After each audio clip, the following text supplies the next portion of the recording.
नमस्ते। आज का पाठ है छोटा मेरा खेत और यह एक कविता है जिसे कवि उमा शंकर जोशी जी ने लिखा है। तो जान लेते हैं उमा शंकर जोशी जी का बहुत ही संक्षेप में परिचय। इनका जन्म 1911 गुजरात में हुआ था। इनकी जो प्रमुख रचनाएं हैं उनमें जो एकांकी हैं उनके नाम इस प्रकार हैं: विश्व शांति, गंगोत्री, निषेध, प्राचीना, आतिथ्य, वसंतवर्षा, महाप्रस्थान, अभिज्ञा। और इनकी कहानी सपना भारा और शहीद। फिर इनके उपन्यास श्रावणी मेणो, विसामो। इनके निबंध पारकाजन्य। और इन्होंने जिन जिन का संपादन किया वे हैं गोष्ठी, उघाड़ी बारी, क्लांत कवि, महाराज सोनेट, स्वप्न, प्रयाण प्रयाण। और 1947 से संस्कृति पत्रिका का संपादन इन्होंने किया और इनकी मृत्यु 1988 में हुई। तंग आ गया हूँ बड़ों की अल्पता से, जी रहा हूँ देखकर छोटों की बड़ाई। ये उनकी किसी कविता की पंक्तियां हैं। तो 20वीं सदी की गुजराती कविता और साहित्य को नई भंगिमा और नया स्वर देने वाले उमा शंकर जोशी जी का साहित्यिक अवदान पूरे भारतीय साहित्य के लिए महत्वपूर्ण है। और कालिदास के अभिज्ञान शाकुंतलम और भवभूति के उत्तर रामचरितमानस का इन्होंने गुजराती में अनुवाद किया। और उसके बाद इनके बारे में जो विशेष बात है कि ये सामान्य जीवन के सामान्य प्रसंगों पर सामान्य बोलचाल की भाषा में कविता लिखने वाले कवि हैं। और कविता के साथ साथ इन्होंने अन्य विधाओं में भी लिखा, जैसे हमने यहाँ देखा एकांकी, उपन्यास, कहानी, निबंध आदि। और उसके बाद ये निबंधकार के रूप में गुजराती साहित्य में बेजोड़ माने जाते हैं। तो आइए पाठ का सार यहाँ पढ़ लेते हैं, जिसको एक बार आप सुन लेंगे तो आपको कविता की व्याख्या समझ भी आएगी और याद भी रहेगी। तो यहाँ प्रस्तुत कविता छोटा मेरा खेत खेती के रूपक, खेती के रूप में कवि अपने कवि कर्म को चरण बाय चरण यानी किस स्टेप्स में वो कविता लिखता है, कविता किस तरह से आगे बढ़ती है, उसको समझाने की कोशिश की है। और कागज का पन्ना जिस पर रचना लिखी जाती है उसे कवि एक चौकोर खेत की तरह मानता है। और इस खेत में किसी अंधड़ के प्रभाव से किसी क्षण एक बीज बोया जाता है। तो आशय यहाँ अंधड़ से भावनात्मक आंधी होगा। जब भावों की आंधी उसके मन में आती है तभी तो वह प्रेरित होगा कुछ लिखने के लिए। जब भाव आएंगे उसके मन में तभी वह लिख पाएगा। भाव शून्य व्यक्ति कविता थोड़ी कर सकता है। तो किसी क्षण एक बीज बोया जाता है और यह जो बीज है कवि के लिए रचना का विचार या अभिव्यक्ति का कोई कारण होगा। तो वह उस विचार को शब्दों के रूप में कागज पर उतारता है, यही बीज का बोना है। तो यह मूल रूप कल्पना का सहारा लेकर विकसित होता है। तो यह कल्पना का आश्रय लेता है और उसके आगे आगे क्या होगा कवि सोचता है और कविता को बढ़ाता है। और इस प्रक्रिया में स्वयं विगलित हो जाता है। जैसे कि बीज खत्म हो जाता है उसी प्रकार से कवि भी उस विचारधारा में बह जाता है, पूरी तरह से उसमें डूब जाता है और कल्पनाओं के सहारे आगे बढ़ता है। उससे शब्दों के अंकुर निकलते हैं और अंततः कृति एक पूर्ण स्वरूप धारण करती है। और इसको कृषि कर्म के लिहाज से हम कहते हैं कि फसल पक गई है, उसमें पुष्प आ गए हैं, उसमें फल आ गए हैं। और साहित्यिक कृति से जो अलौकिक रस धारा फूटती है, जैसे फलों से रस मिलता है, आनंद मिलता है, उसी प्रकार जब कृति अपने पूर्ण रूप में आती है तो वह भी एक दिव्य रस देती है, आनंद देती है। तो वह क्षण में होने वाली रोपाई का ही परिणाम है। वो जो उस विचार को उसने वहाँ रोपा था, बोया था, यह उसी का परिणाम है कि आज इसी रूप में वह हमें मिल रही है। पर यह रसधारा अनंत काल तक चलने वाली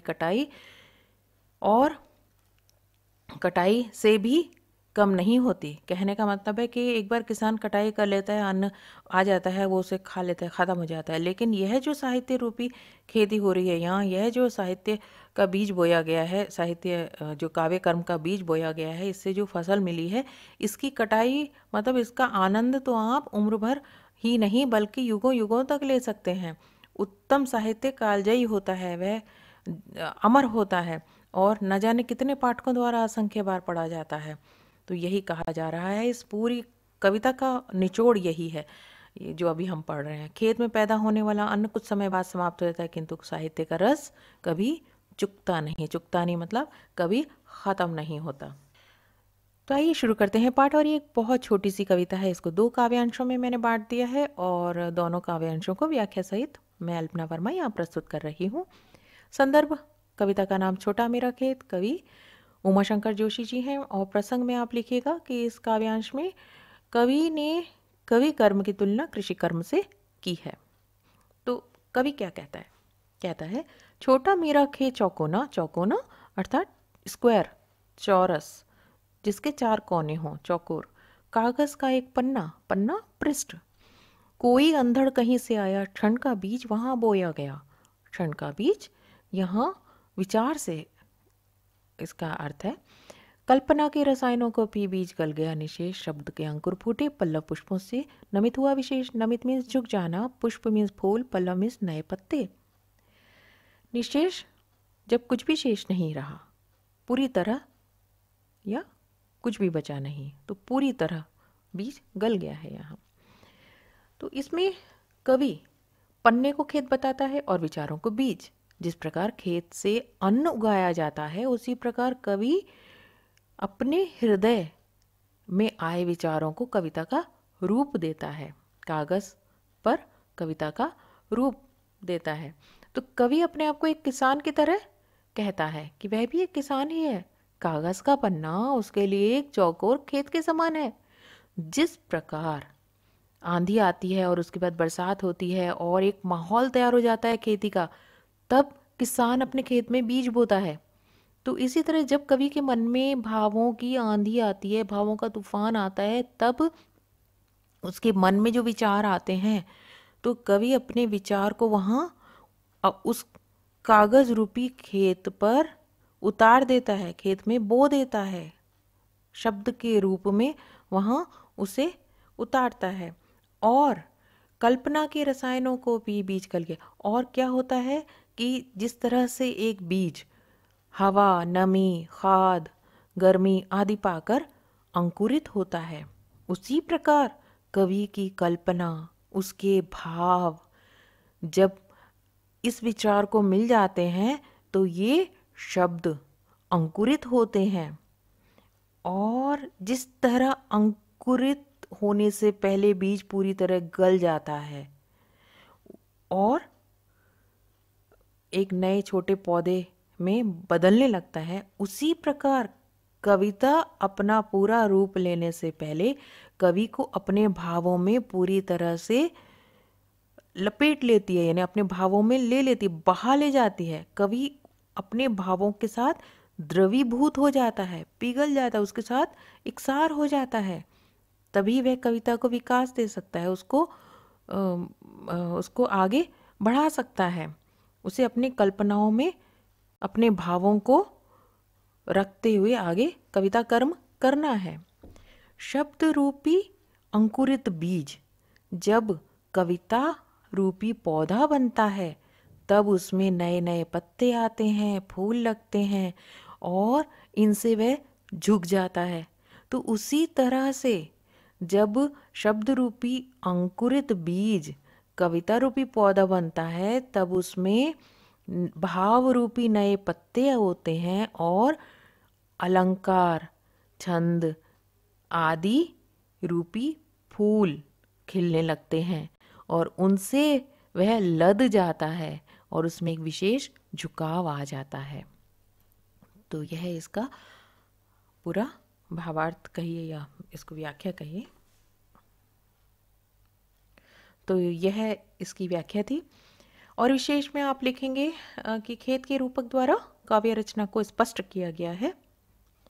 शिल्प सौंदर्य में लिखिएगा कि तत्सम प्रधान खड़ी बोली है, छंद मुक्त है और इसमें आप लाक्षणिकता भी देखते हैं और शैली प्रतीकात्मक है। रूपक आप देखिए कई जगह है। यहाँ पर कागज़ का एक पन्ना, छोटा मेरा खेत, इसमें रूपक अलंकार है। और क्षण का बीज, क्षण रूपी जो शब्द रूपी विचार रूपी बीज है। फिर कल्पना के रसायनों को पा, यहाँ भी एक रूपक अलंकार है। और शब्द के अंकुर, यहाँ भी रूपक अलंकार है। अनुप्रास अलंकार कई जगह है, आप देखें, आप पल्लव पुष्पों में है, गल गया में है। तो इस प्रकार इस पद की व्याख्या यहाँ समाप्त होती है। इसके बाद हम क्वेश्चन आंसर इसके देखते हैं। कवि ने कागज़ की तुलना किससे की है और क्यों? तो यह आप लिख सकते हैं, कवि ने कागज़ की तुलना अपने छोटे चौकोने खेत से की है। कागज़ भी चौकोर होता है और वह उसे खेत के समान ही लगता है। शब्द रूपी अंकुर फूटने से कवि का क्या आशय है? जिस प्रकार खेत में बीज से अंकुर फूटते हैं, उसी प्रकार विचार रूपी बीज से कुछ समय बाद शब्द के अंकुर फूट पड़ते हैं और कविता की रचना प्रक्रिया शुरू हो जाती है। यह कविता रचना का पहला चरण है। इसके बाद संपूर्ण कविता रची जाती है। अंधड़ किसका प्रतीक है? तो अंधड़ भावनात्मक आंधी का प्रतीक है। वह क्या कर जाता है? जिस प्रकार अंधड़ बीज को उड़ा ले आता है और जमीन में बो देता है, उसी प्रकार भावों का अंधड़ मन में विचार उत्पन्न कर जाता है। तो आइए अब दूसरा और अंतिम काव्यांश पढ़ते हैं और संदर्भ छोटा मेरा खेत कविता का नाम है। कवि का नाम कवि उमा शंकर जोशी है और इस काव्यांश का प्रसंग आप इस प्रकार लिख सकते हैं कि कवि ने रचना कर्म के अंतिम चरण का वर्णन करते हुए कृति रूपी फसल की विशेषता बताई है। अब तक आपने देखा कि कल्पना के रसायनों से बीज पोषित हुआ और पुष्पित और पल्लवित हो गया, उसमें फूल आ गए, नए पत्ते आ गए। तो उसकी यह जो कृति रूपी फसल है, अब इसमें आगे क्या हुआ? तो इस कृति रूपी फसल में झूमने लगे फल रस अलौकिक, अलौकिक लोक प्लस एक, तो अलौकिक जो इस लोक का नहीं है, दिव्य है, ऐसा रस। अमृत धाराएं फूटती, अमृत का विलोम है विष, तो अमृत जिसको पीकर अमर हो जाते हैं या जिसको पिलाकर मुर्दे को भी जान दी जा सकती है। तो अमृत एक ऐसी बात यहाँ का, ऐसा रस है जिसको पीकर आत्म संतोष होता है, आत्मिक संतुष्टि मिलती है। रोपाई, रोपना, बीज को बोना, क्षण को, उस विचार को आपने जब बोया था, रोपाई की थी।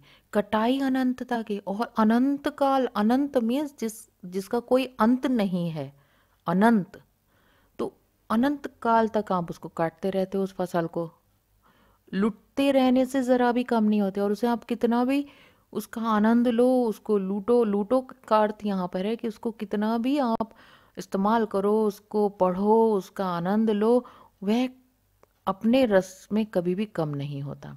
और इसी को उन्होंने अक्षय पात्र कहा है। अक्षय पात्र आपने महाभारत में कहानी सुनी होगी, जहाँ द्रौपदी को सूरज भगवान ने ये दिया था, ऐसा पात्र जिसमें कभी खाना खत्म नहीं होता था। अक्षय, अप्लक्षय, जिसकी क्षति ना हो, जो कभी नष्ट ना हो, जो कभी खत्म ना हो। छोटा मेरा खेत चौकोना। अब उन्होंने इस अपने कागज रूपी खेत को, छोटा जो खेत है, चौरस खेत है, उसको अक्षय पात्र के समान बता दिया है। तो आगे हम इसको समझ लेते हैं कि कवि कहता है कि कल्पना के रसायनों से पोषित, पुष्पित और पल्लवित उसकी कृति रूपी फसल में कविता रूपी फल लग गए और ये फल अलौकिक रस से युक्त हैं और कविता में रस अमृत के समान काव्यानंद को पाकर, अमृत के समान आनंद जो कविता में जो आनंद का रस मिला है, काव्य रस मिला है पाठक को, उससे उसे आत्मिक संतोष मिलता है। और अब वह कह रहा है कि उसने बोया क्षण को, लेकिन पाया ऐसी फसल को जिसकी कटाई वह अनंत काल तक कर सकता है। तो कहने का अर्थ है कि रचना कर्म में क्षण विशेष में उपजे विचारों को, मनोभावों को हम रचना का आधार बनाते हैं और एक क्षण का वह समय चलकर उसकी कृति को कालजयी बना देता है। अनंतता की कटाई का अर्थ है कृति का कालजयी बन जाना। अनंत काल तक उसके रस का आनंद लेते रहते हैं हम।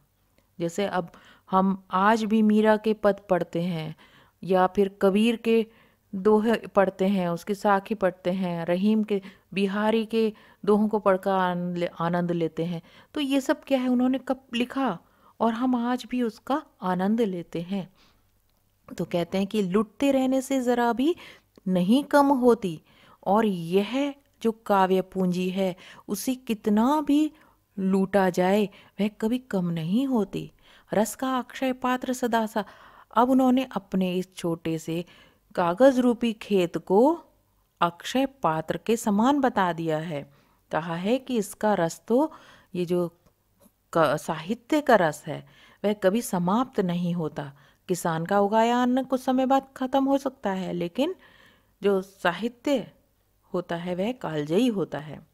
तो उन्होंने अपने कागज रूपी खेत को रस का अक्षय पात्र कहते हुए कहा कि इससे कभी ना खत्म होने वाला अनंत जीवन रस युक्त साहित्य उत्पन्न होता रहता है। तो यहाँ उन्होंने साहित्य का महत्व भी इस कविता के जरिए बता दिया है। तो यहाँ हम देखेंगे कि विशेष में आप लिख सकते हैं कि यहाँ तत्सम प्रधान खड़ी बोली है, छंद मुक्त है, कविता में लाक्षणिकता है और शैली प्रतीकात्मक शैली है, रूपक अलंकार है, रस का अक्षय पात्र से के चौकोना तक। और उसके बाद यहाँ और तो कुछ नहीं है। अब हम कुछ मुख्य क्वेश्चन देखते हैं कि जो रस अलौकिक, अमृत धारा और रोपाई कटाई, इन शब्दों को जो जिन प्रतीकों के रूप में किया है उनको स्पष्ट कीजिए, या इन प्रतीकों के अर्थ को स्पष्ट कीजिए। तो रस अलौकिक उन्होंने काव्य रस निष्पत्ति के लिए कहा है और उसका प्रतीक बनाया है, और अमृत धाराएं जो काव्य को पढ़कर आनंद प्राप्त होता है उसका प्रतीक है। रोपाई प्रतीक है अनुभूति यानी जो भाव हैं उनको शब्दबद्ध करने का, और कटाई प्रतीक है कविता के रसवादन का, मतलब कविता को जो पढ़कर हमें रस मिलता है उसका प्रतीक है कटाई। अब दूसरा प्रश्न है, कवि किस प्रकार की रोपाई और कटाई की बात कर रहा है? कवि रचना के संदर्भ में क्षण की रोपाई और अनंतता की कटाई की बात कर रहा है। जिस प्रकार खेती में फसल की रोपाई कटाई की जाती है, उसी प्रकार रचना कर्म में क्षण विशेष में उपजे मनोभावों को रचना का आधार बनाया जाता है, और उस एक क्षण को वह आगे चलकर उसकी कृति को कालजयी बना देता है। तीसरा प्रश्न कि किसे अक्षय पात्र कहा और क्यों? अपने कागज रूपी खेत को कहा और किसे कहा? तो आप लिखें कि जिस प्रकार अक्षय पात्र में भोजन कभी समाप्त नहीं होता, उसी प्रकार साहित्य का रस भी कभी समाप्त नहीं होता। इसीलिए कवि ने अपने कागज रूपी खेत को अक्षय पात्र कहा है। तो रस का अक्षय पात्र से कवि ने रचना कर्म की किन विशेषताओं को बताया है, या किन विशेषताओं की तरफ इशारा किया है? इस कथन के माध्यम से हम कह सकते हैं कि कवि ने रचना कर्म की इन निम्नलिखित विशेषताओं की तरफ इशारा किया है। एक, कि साहित्य रचना का रस अलौकिक अर्थात दिव्य होता है। दूसरा, वह कभी समाप्त नहीं होता और इसकी रसधारा युगों युगों तक लोगों को रस का अनुभव कराती रहती है। और तीसरा जो इसका बिंदु है वह यह है कि यह कभी कम नहीं होती। जितना इसका प्रयोग करते हैं, जितने पाठक, असंख्य पाठक पढ़ते हैं और इसका आनंद उठाते हैं, तो यह काव्य पूंजी कभी ख़त्म ना होकर बढ़ती ही रहती है। साहित्य की यह पूंजी कभी ख़त्म नहीं होती। तो चौथा हम लिख सकते हैं कि उत्तम साहित्य कालजयी होता है। तो ये 4 विशेषताएं इस कथन के द्वारा कवि ने कही हैं। तो यहाँ यह कविता समाप्त होती है। आशा है आपको समझ में आ गई होगी। अपनी राय, अपने विचार मुझे ज़रूर दीजिएगा। धन्यवाद।